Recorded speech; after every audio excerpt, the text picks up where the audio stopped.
இந்த எபிசோடில் நம்ம சி ஷார்ப்பில் இன்டர்ஃபேஸஸ் அப்படின்னா என்னங்கிறத பற்றி பார்க்கலாம்.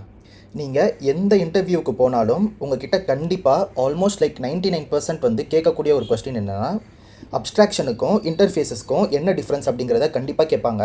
லைக் வந்து ஆல்மோஸ்ட் எந்த .NET இன்டர்வியூஸ்க்கு போனாலும் சரி, எந்த சி ஷார்ப் இன்டர்வியூக்கு போனாலும் சரி, இதை பற்றி வந்து உங்களுக்கு கொஸ்டின் இல்லாமல் இருக்கவே இருக்காது. ஏன்னா ஏன் இந்த கொஸ்டின் கேட்குறாங்கன்னா, அப்ஸ்ட்ராக்ஷனும் இன்டர்ஃபேஸஸும் கிட்டத்தட்ட வந்து சேம் தான், ஆனால் வந்து ரெண்டுமே வந்து கம்ப்ளீட்லி டிஃப்ரெண்ட்டான ஒரு விஷயத்துக்காக உருவாக்கப்பட்டது. ஸோ நம்ம வந்து போன வீடியோவில் அப்ஸ்ட்ராக்ஷன் பற்றி பார்த்துருந்தோம். இன்கேஸ் வந்து அந்த வீடியோ நீங்கள் மிஸ் பண்ணியிருந்தீங்கன்னா அந்த எபிசோட ஃபஸ்ட்டு பார்த்துட்டீங்க வாங்க, உங்களுக்கு வந்து இது நல்லாவே புரியும். அப்ஸ்ட்ராக்ஷன் அப்படிங்கிறத வந்து நான் ஒரு சிம்பிளாக இப்போ சொல்லிடுறேன். இன்கேஸ் வந்து அந்த வீடியோ வந்து உங்களுக்கு பார்க்க வந்து டைம் இல்லை அந்த மாதிரினா, நான் வந்து சிம்பிளாக சொல்கிறேன். நம்ம வந்து ஒரு கிளாஸ் எழுதணும், ஓகேவா? ஸோ இதை வந்து நம்ம அப்ஸ்ட்ராக்ட்னு மார்க் பண்ணிவிட்டு அதில் இருக்கிற மெத்தடையும் வந்து அப்ஸ்ட்ராக்ட்னு மார்க் பண்ணோன்னா இதனுடைய சைல்டு கிளாஸ். ஸோ இது வந்து பேரண்ட் கிளாஸாக இருக்கும்.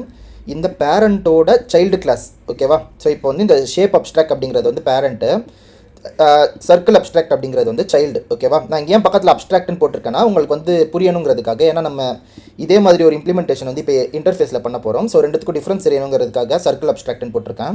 ஸோ இந்த இடத்துல நீங்கள் அப்ஸ்ட்ராக்ட்னு மார்க் பண்ண எல்லாத்தையும் இங்கே வந்து போட்டே ஆகணும், ஓகேவா? ஓவர் ரைட் யூஸ் பண்ணி நீங்கள் இம்ப்ளிமெண்ட் பண்ணி ஆகணும். இன்கேஸ் நீங்கள் இம்ப்ளிமெண்ட் பண்ணாமல் விட்டுட்டீங்க அப்படின்னா உங்களுக்கு வந்து எரர் காட்டும், ஓகேவா?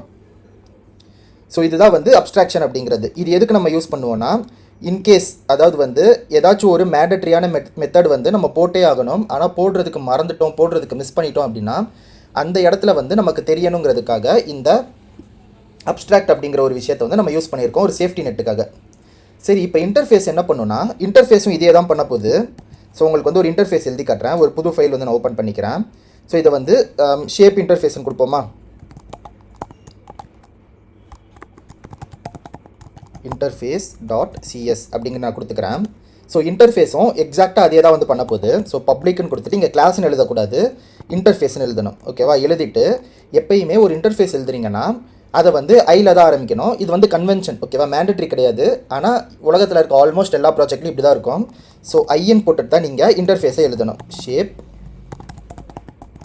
இன்டர்ஃபேஸ்ன்னு சொல்லிவிட்டு நான் வந்து இதை ஓப்பன் பண்ணிக்கிறேன். இப்போது அதே கதை தான் இந்த ஷேப் அப்ஸ்ட்ராக்ட் இருக்குது இல்லையா? ஸோ அதே மாதிரியே வந்து நான் இங்கே கொடுத்துக்கிறேன்.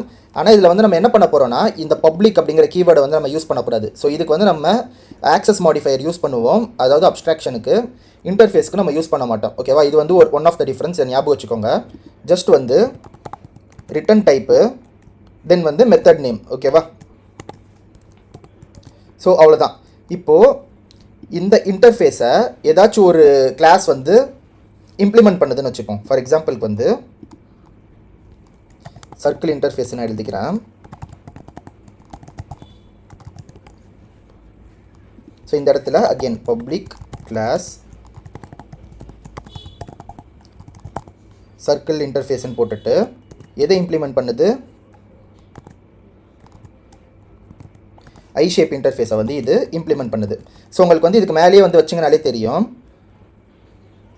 உங்களுக்கு வந்து ட்ரா ஷேப் அப்படிங்கிறத வந்து கண்டிப்பாக வரைஞ்சே ஆகணும் அப்படிங்கிற மாதிரி சொல்லுது. ஸோ நீங்கள் வந்து இந்த இடத்துல பப்ளிக் வாய்ட் ட்ரா ஷேப் அப்படிங்கிறத வந்து கொடுக்கணும். கொடுத்துட்டு console.writeline வந்து ட்ராயிங் எ சர்க்கிள், ஓகேவா? சரி, இப்போது அப்ஸ்ட்ராக்ஷனும் இதே தானே பண்ணுது, இன்டர்ஃபேஸும் இதே தானே பண்ணுது. பட் வந்து இந்த இன்டர்ஃபேஸில் வந்து ஒரு மேஜர் அட்வான்டேஜ் இருக்குது. அதாவது வந்து இது ரெண்டுத்தையும் பார்த்தீங்கன்னா சிமிலர் இம்ப்ளிமெண்டேஷன் தான் பண்ணுது. அதாவது ரெண்டுமே வந்து சேம் வேலையை தான் பண்ணுது. ஆனால் இந்த அப்ஸ்ட்ராக்ஷனில் ஒரே ஒரு லிமிட்டேஷன் இருக்குது, இந்த இன்டர்ஃபேஸில் வந்து அந்த லிமிட்டேஷன் கிடையாது. ஸோ அது என்ன இதுனா, நான் உங்களுக்கு வந்து இன்னொரு அப்ஸ்ட்ராக்ஷன், இன்னொரு இன்டர்ஃபேஸ் வந்து நான் க்ரியேட் பண்ணி காட்டுறேன். ஸோ இந்த இடத்துல வந்து நான் கலர் அப்ஸ்ட்ராக்ட்னு போட்டுக்கிறேன். .csன்னு போட்டுட்டு public abstract class colour abstract நான் போட்டுக்கிறேன். போட்டுட்டு பப்ளிக் அப்ஸ்ட்ராக்ட் வாய்ட் சேஞ்ச் கலர்னு கொடுத்துக்கிறேன், ஓகேவா? ஸோ இது வந்து ஒரு அப்ஸ்ட்ராக்ட் கிளாஸ், கரெக்டாக? ஸோ அதே மாதிரியே வந்து ஒரு இன்டர்ஃபேஸையும் நான் க்ரியேட் பண்ணிக்கிறேன். கலர் இன்டர்ஃபேஸ்.csன்னு கொடுத்துட்டு பப்ளிக் இன்டர்ஃபேஸ் ஐ கலர் இன்டர்ஃபேஸ் நான் கொடுத்துக்கிறேன்.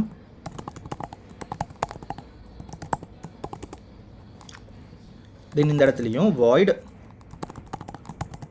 கலர் சேஞ்ச் அப்படின்னு வந்து நான் ஒரு மெத்தட் கொடுத்துக்கிறேன். ஓகேவா? சரி, இப்போது நம்மக்கிட்ட 2 இன்டர்ஃபேஸ் இருக்குது, 2 அப்ஸ்ட்ராக்ட் கிளாஸ் இருக்குது. இப்போது இந்த சர்க்கிள் அப்ஸ்ட்ராக்டில் வந்து நான் இது ரெண்டுத்தையுமே இம்ப்ளிமெண்ட் பண்ணணும்னு நினச்சேன்னா என்னால் அப்ஸ்ட்ராக்ஷனில் அது பண்ண முடியாது. ஃபார் எக்ஸாம்பிளுக்கு வந்து நான் கமா போட்டுட்டு கலர் அப்ஸ்ட்ராக்ட்னு கொடுத்தேன்னா எனக்கு வந்து எரர் த்ரோ பண்ணும். என்ன எரர் த்ரோ பண்ணுன்னா, சர்க்கிள் அப்ஸ்ட்ராக்ட் அப்படிங்கிறத வந்து cannot have multiple classes, அதாவது வந்து 2 கிளாஸை வந்து உங்களால் இன்ஹெரிட் பண்ண முடியாதுன்னு சொல்லிட்டு காட்டும். ஓகேவா? ஆனால் இன்டர்ஃபேஸில் போய் நான் பண்ணுறேன் பாருங்கள். இந்த இடத்துல வந்து ஐ கலர் இன்டர்ஃபேஸ்ன்றதை வந்து நான் கொடுத்தேன்னா இப்போ வந்து மல்டிபிள் பண்ண முடியாதுன்னு காட்டலை, அந்த கலர் சேஞ்சை தான் இம்ப்ளிமெண்ட் பண்ண சொல்லுது. ஸோ இந்த இடத்துல வந்து பப்ளிக் வாய்ட் கலர் சேஞ்சுன்னு கொடுத்துட்டு இந்த இடத்துல நான் ஓப்பன் பண்ணேன் அப்படின்னா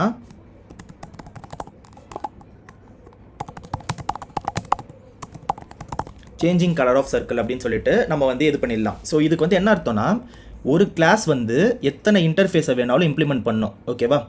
ஆனால் ஒரு கிளாஸ் வந்து மல்டிபிள் அப்ஸ்ட்ராக்ட் கிளாஸை வந்து இன்ஹெரிட் பண்ணாது. ஸோ இதுதான் வந்து ரொம்ப ரொம்ப ரொம்ப மேஜரான ஒரு டிஃப்ரென்ஸ் அப்ஸ்ட்ராக்ஷனுக்கும் இன்டர்ஃபேஸ்க்கும்.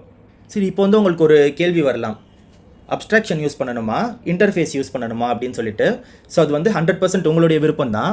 நான் பர்சனலாக வந்து எல்லாத்துக்குமே வந்து இன்டர்ஃபேஸஸ் தான் வந்து யூஸ் பண்ணுவேன். பட் நிறையா ப்ராஜெக்ட்டில் வந்து அப்ஸ்ட்ராக்ஷனும் யூஸ் பண்ணுவாங்க. அண்ட் இது வந்து .NET 8க்கு அப்புறம் இருக்கிறது வந்து இந்த மாதிரி வந்து ஒர்க் ஆகும். இன்கேஸ் .NET 8ஐ விட லோவர் வெர்ஷன் வந்து நீங்கள் யூஸ் பண்ணிங்கன்னா, ஸோ இந்த இடத்துல வந்து நம்ம வந்து ஒரு க்ரீட்டிங் மெத்தட் எழுதியிருக்கோம். கரெக்டாக? ஸோ அதாவது வந்து ஒரு அப்ஸ்ட்ராக்ட் மெத்தட் வந்து போட்டிருக்கோம், தென் வந்து ஒரு க்ரீட்டிங் மெத்தட் வந்து போட்டிருக்கோம். ஸோ இந்த க்ரீட்டிங் மெத்தடை வந்து உங்களால் இன்டர்ஃபேஸில் எழுத முடியாது. ஃபார் எக்ஸாம்பிளுக்கு வந்து இந்த ஷேப் இன்டர்ஃபேஸில் வந்து நான் போய் பார்த்தேன்னா .NET 8க்கு மேலே எழுத முடியும். .NET 8ஐ விட கம்மியான வெர்ஷனாக இருந்ததுன்னா உங்களுக்கு வந்து எரர் காட்டும். என்ன எரர் காட்டும்னா, ஸோ இது வந்து நம்ம இன்டர்ஃபேஸை வந்து ப்ளூ பிரிண்ட்டாக மட்டும் தான் யூஸ் பண்ண முடியும், மெத்தட்ஸ் வந்து எழுதுறதுக்கு அலோவ் பண்ண மாட்டோம்னு சொல்லிட்டு நமக்கு வந்து எரர் த்ரோ ஆகும். ஸோ ஒரு வேளை வந்து நீங்கள் பழைய .NET ப்ராஜெக்ட்ஸில் ஏதாச்சும் எடுத்து பார்த்தீங்கன்னா கன்ஃபியூஸ் ஆகிடாதீங்க. பட் .NET 8 அண்ட் .NET 8க்கு அப்புறமா இந்த ஃபீச்சரை வந்து கொண்டு வந்துட்டாங்க. ஸோ நீங்கள் வந்து எத்தனை மெத்தட் வேணாலும் உள்ளே எழுதிக்கலாம், எழுதிட்டு நீங்கள் வந்து அப்ஸ்ட்ராக்ஷன் மாதிரியே யூஸ் பண்ணிக்கலாம். பட் வந்து இதில் இருக்கிற ஒரு அட்வான்டேஜ் என்னென்னா, நீங்கள் மல்டிபிள் இன்டர்ஃபேஸஸை வந்து இம்ப்ளிமெண்ட் பண்ணிக்கலாம். ஸோ உங்களுக்கு வந்து அந்த வார்த்தை தெரிஞ்சிருக்கும். நான் இங்கே யூஸ் பண்ணும்போது இன்ஹெரிட் அப்படிங்கிற வார்த்தையை பயன்படுத்துகிறேன். இங்கே யூஸ் பண்ணும்போது, அதாவது ஸோ இங்கே இருக்குது இல்லையா, ஸோ அதாவது இன்டர்ஃபேஸ் வரும்போது இம்ப்ளிமெண்ட்னு சொல்லிட்டு பயன்படுத்துகிறேன். ஸோ இதுவும் வந்து ஒரு டிஃப்ரென்ஸ். ஓகேவா? ஸோ அப்ஸ்ட்ராக்ஷனுக்கும் இன்டர்ஃபேஸஸ்க்கும் என்னென்ன டிஃப்ரென்ஸ் இருக்குது? ஃபர்ஸ்ட் ஒன் வந்து அப்ஸ்ட்ராக்ஷன் அப்படிங்கிறது வந்து இன்ஹெரிட் பண்ணும், அதாவது பேஸ் கிளாஸ்லேருந்து ஒரு கிளாஸை வந்து டெரைவ் பண்ணும், இம்ப்ளிமெண்ட் பண்ணும். இன்டர்ஃபேஸ் அப்படிங்கிறது ஒரு ப்ளூ பிரிண்ட் மாதிரி, அந்த ப்ளூ பிரிண்ட்டை நம்ம இம்ப்ளிமெண்ட் பண்ணுறோம். ரெண்டாவது, சைல்டு கிளாஸால் ஒரே ஒரு பேரண்ட் கிளாஸை தான் டெரைவ் பண்ண முடியும். ஆனால் இன்டர்ஃபேஸ் வந்து, அதாவது ஒரு பேஸ் கிளாஸ், அதாவது ஒரு சைல்டு கிளாஸ் வந்து மல்டிபிள் இன்டர்ஃபேஸஸை வந்து இம்ப்ளிமெண்ட் பண்ண முடியும். ஓகேவா? ஸோ இதுதான் வந்து ரெண்டுத்துக்கும் உண்டான ரொம்ப ரொம்ப மேஜரான டிஃப்ரென்ஸு. அண்ட் மூணாவது டிஃப்ரென்ஸ் வந்து .NET 8ஐ விட லோவர் வெர்ஷன் வந்து நீங்கள் போனீங்கன்னா அப்ஸ்ட்ராக்ஷனில் வந்து நீங்கள் எந்த மெத்தட்ஸ்க்கு வேணாலும் ஃபங்க்ஷனாலிட்டி உள்ளே எழுதிக்கலாம். இன்டர்ஃபேஸஸில் நம்மளால் எழுத முடியாது, அதுக்கு வந்து வாய்ப்பே வந்து கிடையாது, அலோவ் பண்ணாது .NET. ஸோ இதுதான் வந்து 3 டிஃப்ரென்ஸு. அண்ட் வந்து நீங்கள் மேக்ஸிமம் இதை சொன்னீங்கனாலே போதும், இன்டர்வியூஸ் வந்து அக்செப்ட் பண்ணிப்பாங்க. பட் வந்து இந்த வெர்ஷன் விஷயத்தை கண்டிப்பாக நீங்கள் சொல்லணும். ஸோ ஃபஸ்ட்டு 2 விஷயத்தை நீங்கள் சொல்லிடுவீங்க. .NET 8க்கு அப்புறமா இன்டர்ஃபேஸஸ்லையும் நம்ம மெத்தட்ஸ் எழுதி அதுக்குள்ளே ஃபங்க்ஷனாலிட்டிஸ் எழுதிக்கலாம். ஆனால் .NET 8க்கு முன்னாடி இது வந்து அலோ கிடையாது, அப்ஸ்ட்ராக்ஷனில் மட்டும் தான் அலோ அப்படின்றத வந்து நீங்கள் தெளிவாக சொல்லணும். அண்ட் அதே மாதிரியே அப்ஸ்ட்ராக்ஷன் அப்படிங்கிறது வந்து இன்ஹெரிட்டன்ஸை ஃபாலோ பண்ணுறது, இன்டர்ஃபேஸ் அப்படிங்கிறது வந்து முழுக்க முழுக்க ஒரு ப்ளூ பிரிண்ட். ஸோ இதுதான் வந்து பேசிக்கான விஷயம் இன்டர்ஃபேஸஸை பற்றி. ஸோ இந்த வீடியோ வந்து உங்களுக்கு புரிஞ்சிருக்குன்னு நான் நம்புகிறேன். இந்த வீடியோ உங்களுக்கு பிடிச்சிருந்தா இந்த வீடியோ லைக் பண்ணிவிட்டு நம்மளுடைய சேனலை சப்ஸ்கிரைப் பண்ணிவிடுங்க. Thank you so much guys and have a nice day.